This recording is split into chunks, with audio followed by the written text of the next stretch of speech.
Thank you so much, everyone. We've been talking to the candidate of the United Progressives Party in the Anambra governorship election. Is Mr. Osita Chidoka, a former minister of the Federal Republic of Nigeria. Thank you so much, Mr. Osita, Chidoka, for your time tonight on the program.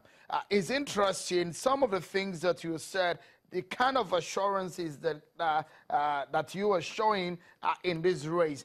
You did say that you are the candidate that will bring the air of freshness to this race. What exactly are you bringing to the table? Excuse me, what is your manifesto like, and what is the major agenda of your party and your candidature in this race? Well, the election of November 18, is a referendum on our future. It's a referendum that Ndi Anambra and Ndi Igbo in general have the opportunity, a great opportunity, to air their grievances through the political process. They have a great opportunity to elect a leadership that want to make Anambra State a leading state in Nigeria. They want a leadership that is of the future, a leadership that is thinking about the infrastructure of tomorrow, a leadership that wants to remove from Anambra State a glaring problem that only 10% of our teachers in primary school are ICT literate. Only about 13% are ICT literate in junior secondary school. Those children cannot be learning anything for the future. Those children cannot be prepared for the next age. And the next age is here with us. Anambra just has to up his game. Anambra has to go UPP to up his game. Anambra has to know that they need a leadership that views development of the human being as the most important. A leadership that does not celebrate infrastructure. A leadership that does not celebrate outputs, but caring about outcomes. Now, what are the key outcomes we want in Anambra? Anambra is a landlocked state. Anambra is a junction state connecting 5 states. Anambra is a great market state. Anambra is a great education state. We have the best results in WAEC. We need to turn that into an advantage. Mr. We need Chidoka, to turn that into... If anybody asks you, Louis, I'm going to ask you, I'm sorry to butt in. If anybody asks you, in the first 6 months, if you are elected governor of Anambra State, what are the 3 things perhaps that you will urgently take on? First one I will do on assumption of office is to do what I call my 4-step approach, which is what? Knowledge, vision, execution, and sustainability. Now, under knowledge, I want to identify all our citizens. I want to prepare that every house in Anambra State, every resident using their national IDs like the driver's license, the national ID card, can get a state resident card. We will be talking about residency in Anambra and not indigenship. Second thing we will do in Anambra State is that once we know the baseline, who we are, how many schools do we have, how many people live in our state, how many houses are here, the houses will be numbered, the streets will be named, and we will have a map of Anambra State, meaning that an Anambra geographic information system will come in effect immediately to transport our great investment into physical assets, into assets that can be traded, into things that the people can turn into collaterals. I believe that Anambra State needs to financialize its assets. So I will go on the basis of knowledge to identify this, to create digital records, to make sure that we understand the key problems. And by the second quarter, if you see my manifesto, we itemized everything quarter by quarter.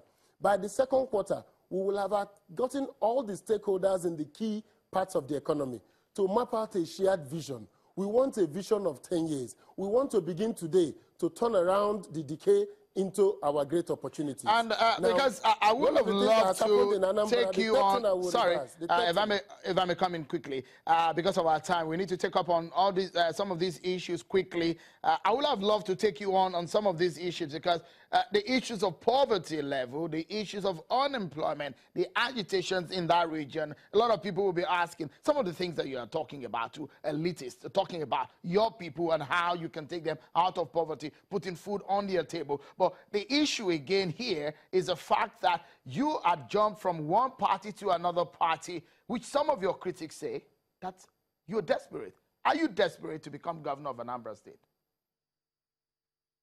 Well, that still doesn't affect the issue of the people of Anambra State. My desperation doesn't affect the issue of the Anambra State. I want to take you back to the people of Anambra.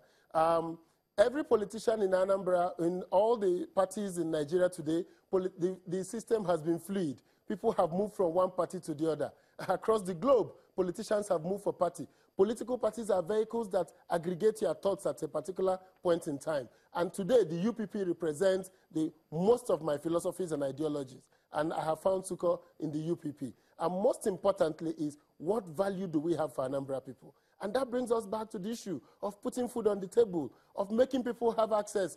Equal opportunities are not equal outcomes. We need to create equal opportunities. We need to turn the sheer scandal of having one of the most polluted cities in the world, which is Onitsha, and not turning that away from that pollution. We need to change the idea that Anambra people, 87,000 apply for JAMB and only 18,000 get admission to universities. I need to turn that around by making sure that Anambra indigents who are wealthy, are missionaries, invest in private education. All right, private universities. let me take you on. I have two major issues that I would like you to touch on.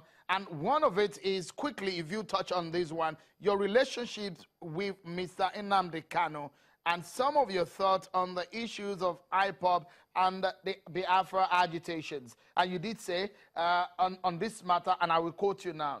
I quote you now. You say, Abia and Igbo leaders in APC should direct their explanations, if they have any, to the people and not to us. They should face the people and rationalize to them the harassment, humiliation, and killing of our unarmed brothers and sisters in Onitsha, Port Harcourt, Enugu, and recently in Ekulobia, Umahia, and Aba. What is your relationship with Mr. Nnamdi Kanu? Are you one of his sureties? And what is your take on agitations? I'm putting these questions together because they are related and because of our time, so that you can take them on.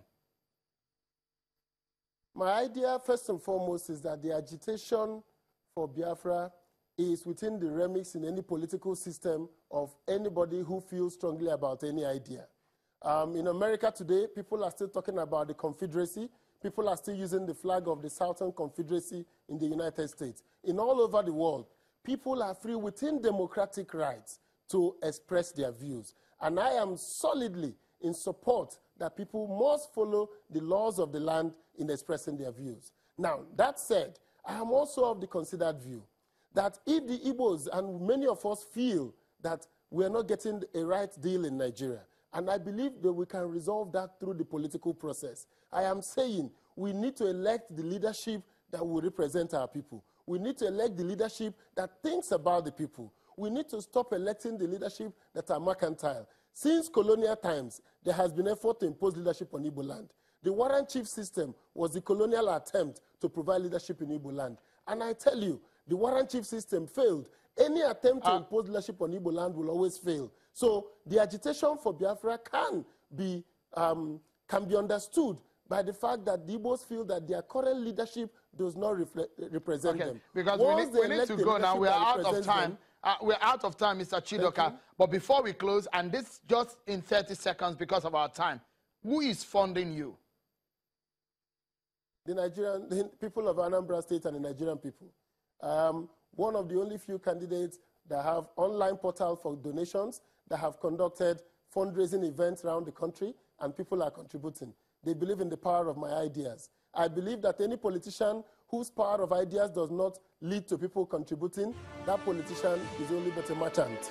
All right, Mr. Chidoka, Osita Chidoka, former minister of the Federal Republic of Nigeria and the candidate of the UPP, is one of the candidates that will be taken to the stage for the Channel Television governorship debate, which is slated for the 12th of November in Anambra State. Thank you so much, everyone, for being part of the program today. I'm Sean Wakimbaloye. Bye for now.